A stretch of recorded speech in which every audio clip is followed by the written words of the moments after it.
Hare Krishna. Grihastha. What is Grihastha? Grihastha in, means being in and occupied with home, family, or householder.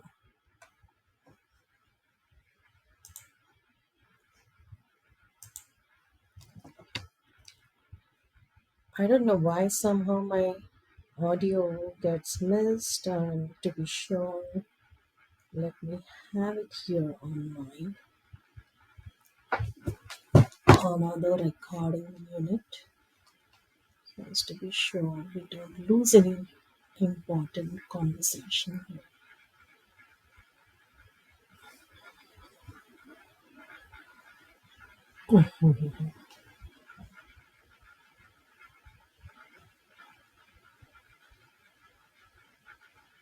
Okay, we're fine.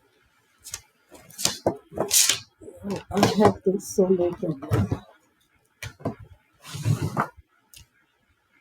Sometimes some things really mean a lot, and it's all the Lord's mercy. We must consider things are easier then. Grihastha literally means being in and occupied with home, family, and householder.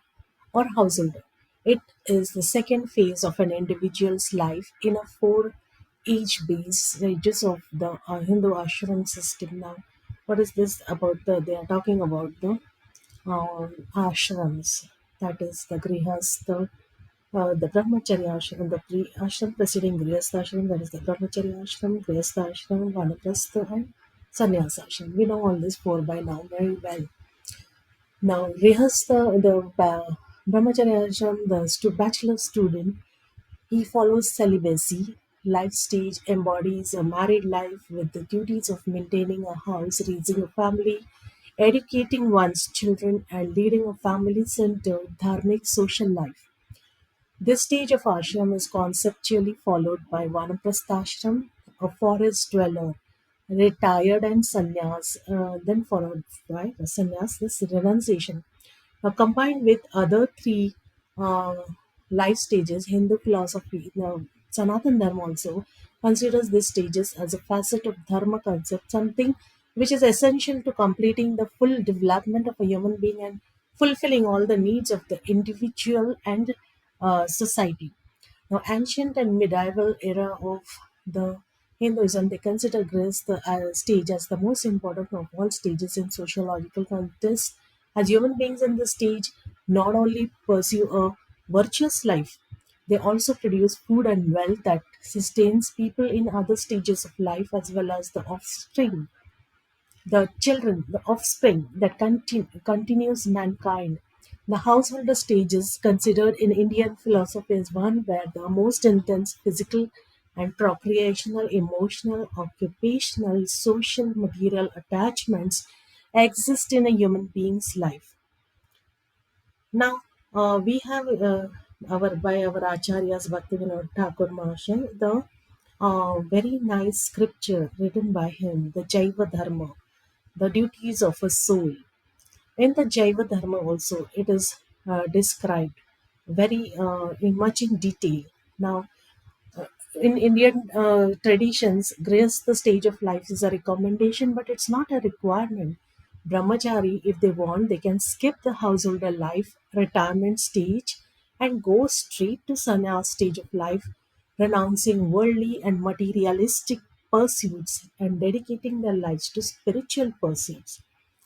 So there is so much provision for growth, the spiritual growth in this Sanatan Dharma, and which is mainly you'll find this in India and nowhere else. From India, people are learning in other Western countries, but that is far from a reality. It is a semblance you can see, but the real Grihastha ashram in India, because they say association is the key. So in India, most of the people they have a community, they come together as a community and coexist according to certain rules, and unknowingly they follow this and it becomes a norm.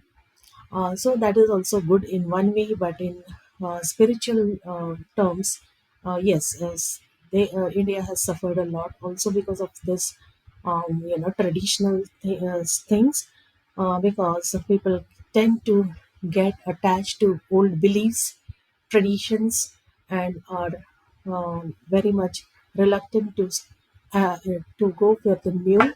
Those who go for the new and willing to accept the novelty, they land up in the material growth, material prosperity, and the others who thinks this is spiritual, they lose on the spiritual aspect because they're not ready to accept the changes in the social conditionings due to the spiritual growth happening all over. They are reluctant to go with it for some reasons. But whatever, anyway, no one is deprived of growth. One or the other time, the truth must come to them. This transcendental understanding must come to them, and that is the expectation.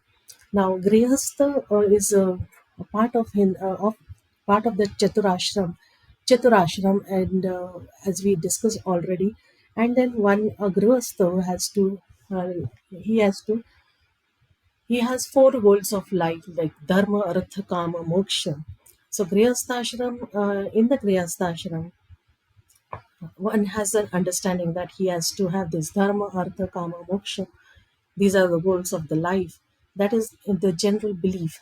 But now we know from Jaiva Dharma by Srila Bhaktivinoda Thakur Maharaj that this four stages, these four requirements of the life, the goals of the life, dharma, artha, kama, moksha. Beyond that, there is much more for a individual as a grihastha. He has to follow the, he has to chase bhakti, uh, which is the devotional service of the Lord.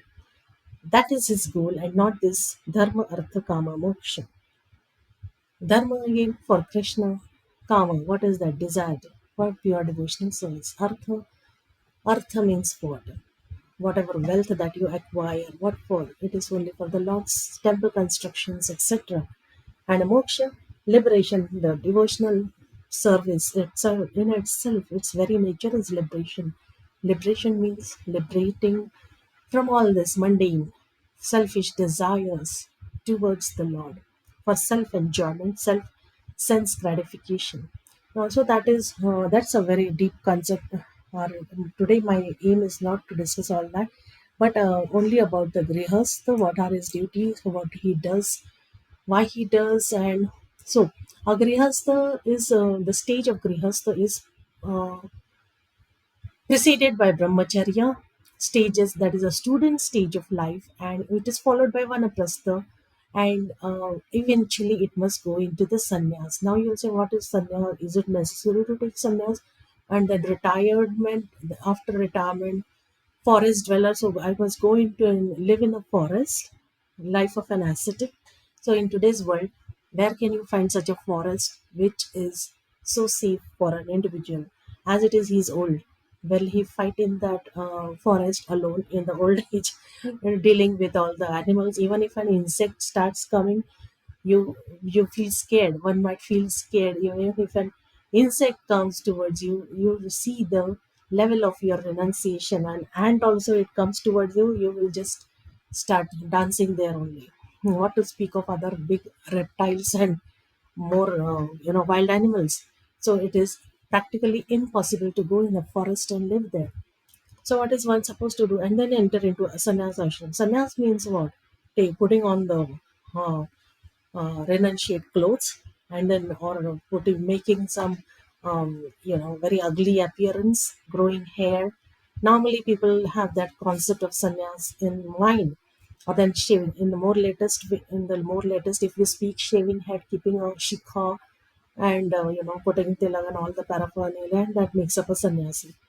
But sannyasi, grihastha, can also be a sannyasi. How? Now, this is very different thing that I'm speaking, one may say. But you have to understand what is sannyas ashram. What does sannyas mean? Sannyas, sannyas means you have to, one who stays near, one who conducts himself only for the Lord's devotional service in a pure state of mind. That is a practical wisdom, not just theoretical or speaking. And even if he's practical, if he cannot give to others, then what is the use of keeping that sannyasi in the society? Because he has earned for himself, and he's staying among all the social society people, using their resources, but he is not able to give them any practical wisdom. We don't like such a sannyasi. Such a sannyasi cannot help you. Sannyasi means he has to, if he's staying among the society, among the, he's roaming around the grihastha brahmacharis, or then he has to give them practical wisdom about pure devotional service. Otherwise, what is the use of having such a person amongst you? So, so that is that. That being said, now about the Grihastha ashram, a Hindu man or a man or a woman, sorry, a man or a woman, they enter the Grihastha stage of life after a sacred ceremony according to the Vedic ceremony, Vedic rituals.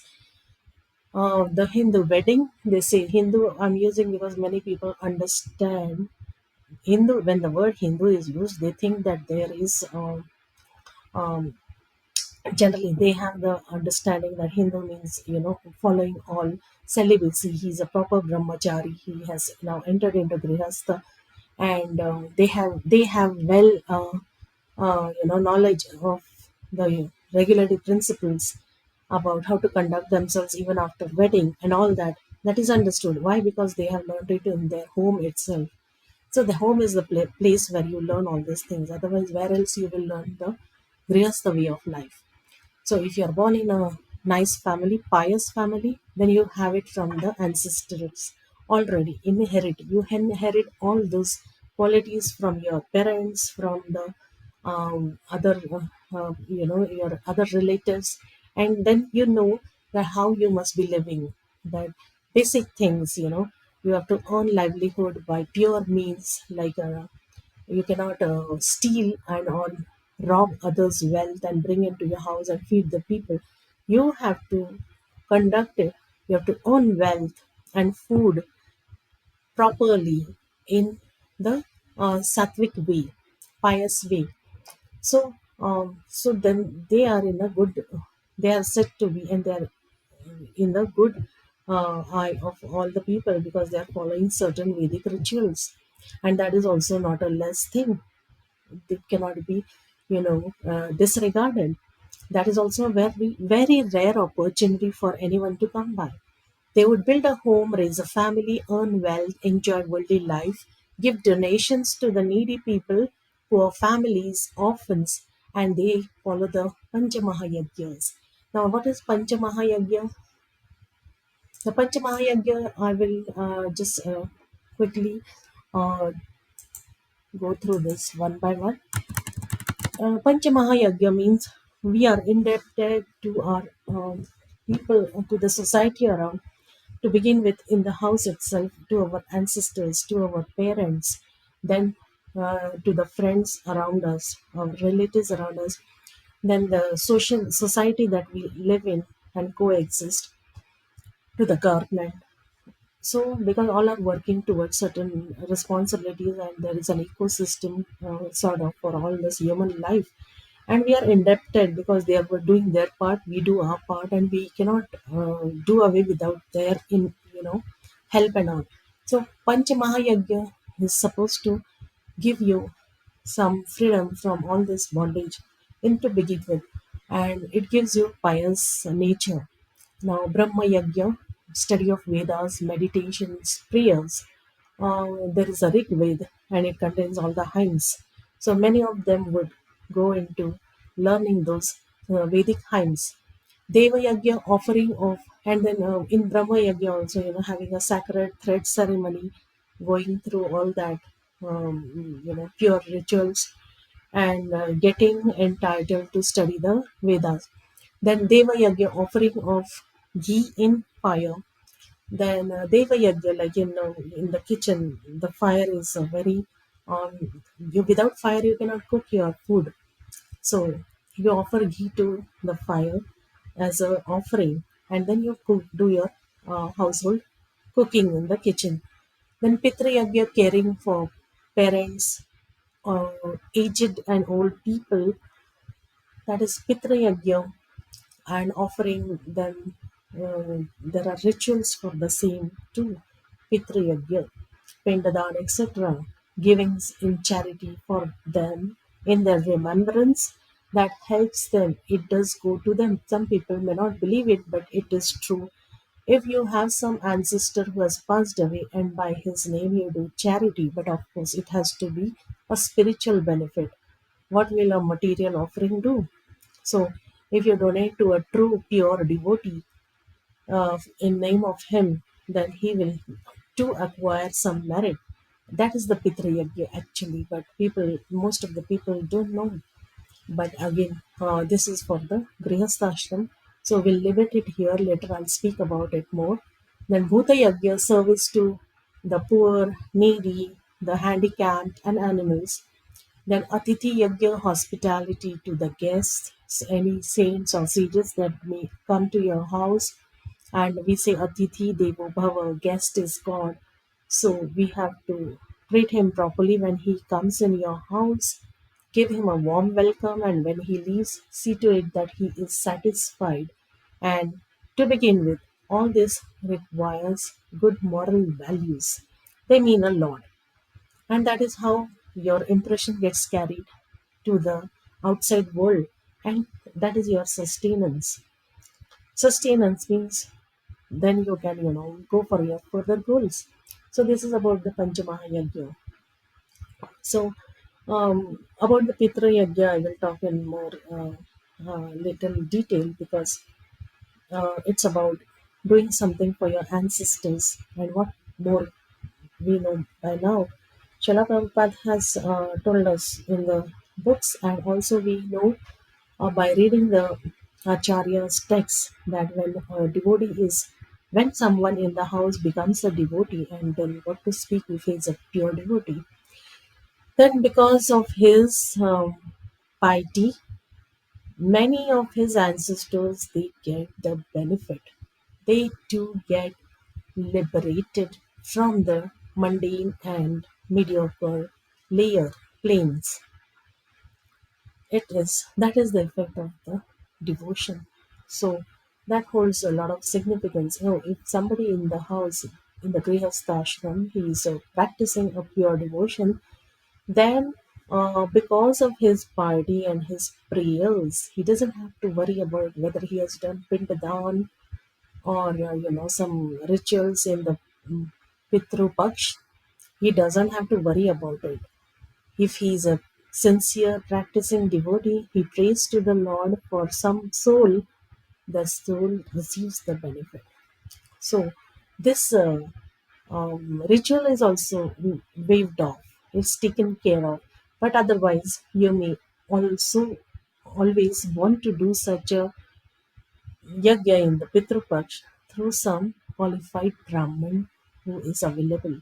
A qualified Brahman again who is entrusted to do all those puja rituals. And it is very important, it has a lot of significance. Not many people would know that they must pacify their ancestors or their passed away parents in a proper way because this is the source of getting some good, karma for people mostly in India.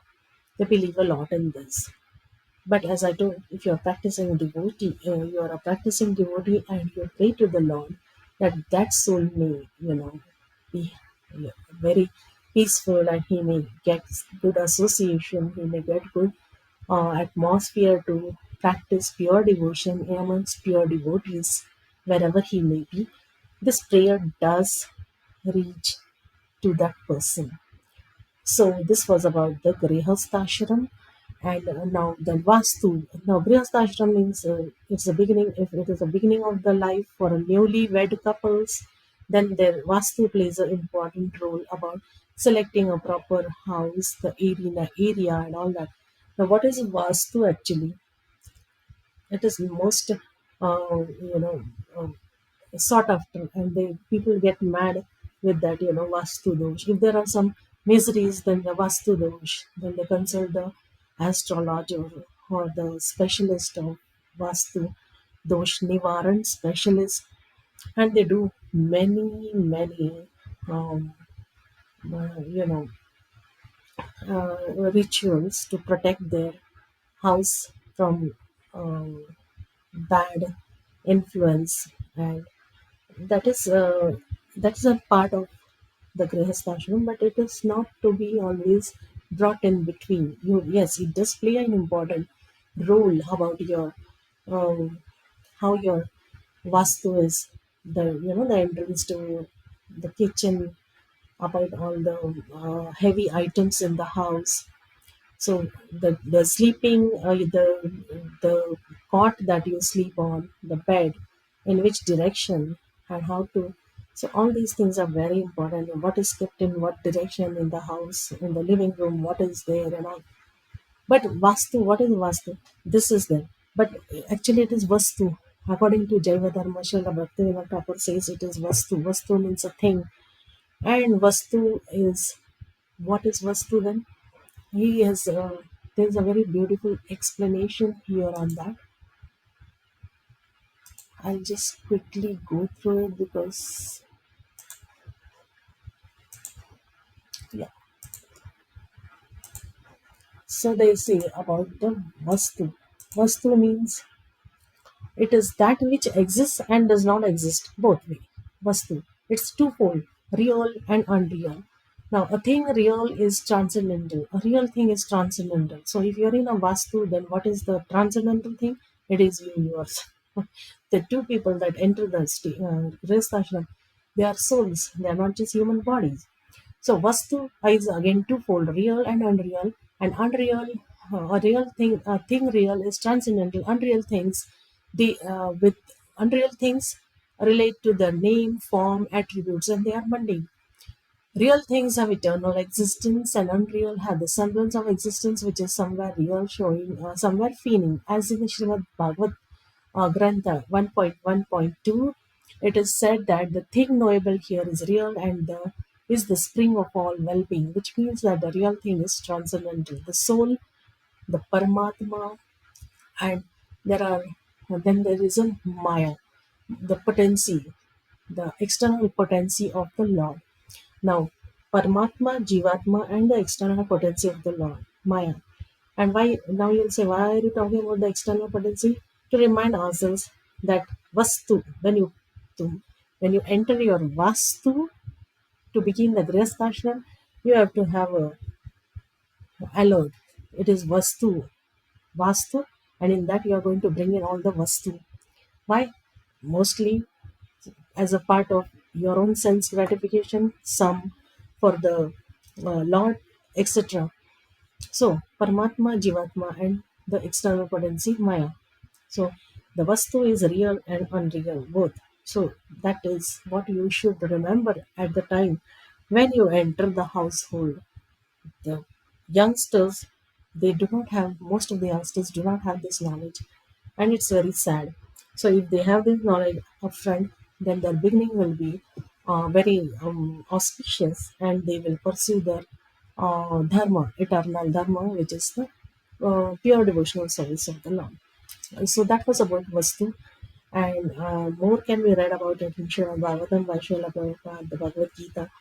All granthas must be kept in the household, and um, in Hindu Vedic traditional weddings, as per the Vedic rituals, they are handed over spiritual, the scriptures at the time of wedding. The girl is offered books by her parents, some deities by her parents, and she takes it to her house. So as a, they give her as a remembrance that now you take this and follow it in your house, because we have done everything good to bring you up to this level, to understand your responsibilities, your dharma, and how to conduct yourself in the future life. So that thing is there in the Indian traditional Hindu weddings. And yeah, not to go away from the topic, the main thing was about Grihasthashram. What are the responsibilities and why is it so important? And Grihasthas are the one who maintain all the saints, sages by offering in charity. It is their duty to maintain the saints and the sages, the Vaishnavas, as in the present context we say, Vaishnavas, to maintain. Otherwise, their life is not successful. And that is the whole point about Grihastha Ashram. And thank you very much. Hare Krishna.